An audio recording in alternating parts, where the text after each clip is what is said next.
everybody, it's Jason Blaha with Ice Cream Fitness here.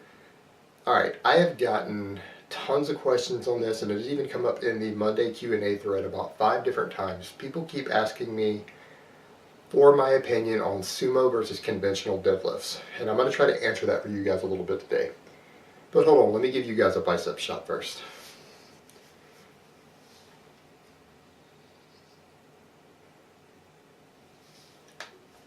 Alright, this is kind of a complicated question, and I want to address it from both the bodybuilding perspective and the powerlifting perspective because they're very, very different for each one. Now, for people running my novice program, I specifically say do a deadlift, which means a conventional deadlift. I mean, if you look at the basic meanings of the word, a conventional deadlift means a deadlift. A sumo deadlift is a variation. I do not want you guys doing sumo on my novice program, because the conventional builds more muscle mass, and this is a maximum hypertrophy program. Now, as far as bodybuilding purposes, that gets to the point of what are the pros and cons of each that I can briefly cover.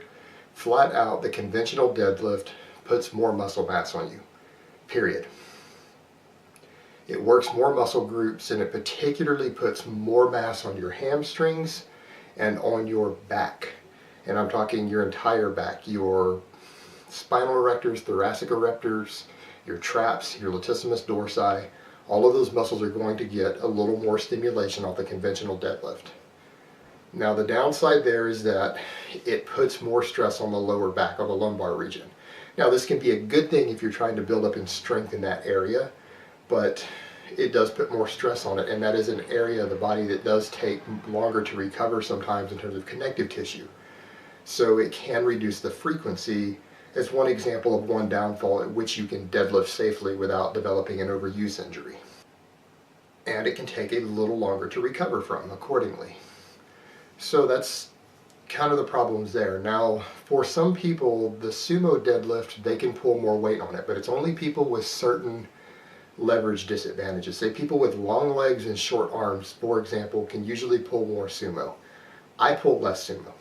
In fact, I spent, I think, around 4 months in my training doing strictly sumo, building up. I think I added like 70 pounds to my deadlift doing sumo exclusively, and when I went back to conventional, I put 30 pounds on my deadlift in a single week without having done any conventional at all.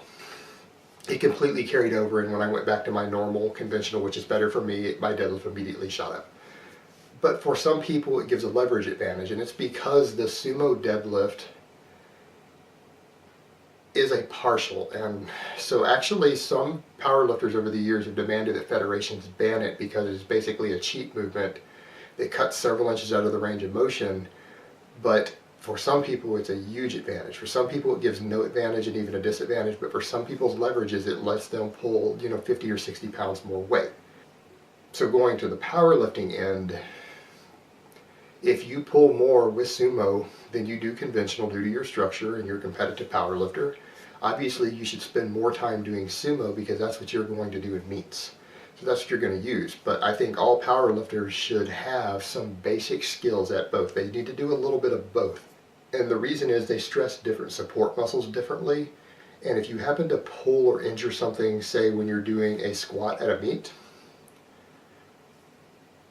and you cannot do your normal form, whether it's sumo or conventional, it will allow you to still hit pretty good numbers on doing the other one. If you can get away with the other one, do it to a pull, or a minor injury in a support muscle, you might be able to do one variation and not the other. So if that happens, it will allow you to still do your deadlift at the meet and still place okay, because you'll still be at 90, maybe 95% on the one that you're not as good at as you are on the one that you do normally use. So it gives you some carryover to train both.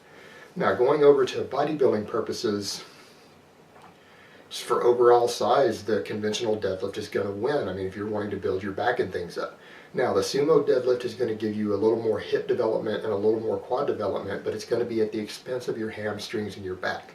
So it's going to put less overall mass on you. So it comes back to the point also of if you have a weak lower back that you need to work on more, your lower back just gets too taxed from your overall workout and it doesn't recover. And in particular, if hips and quads seem to be more of a weakness for you than back and hamstrings in terms of your development and balance, you might want to consider the sumo deadlift. But I personally am of the opinion that most people for hypertrophy should be doing the conventional deadlift. And that's my take on it, other than those people who I mentioned there. And for me, because I do so much lower back work and I naturally have a strong lower back and upper back, it just comes natural to me. For me, the conventional is always going to be superior. I've never strained, pulled, or injured anything in my back ever doing a conventional deadlift. To me, I don't really feel any pain or fatigue in my lower back from doing it.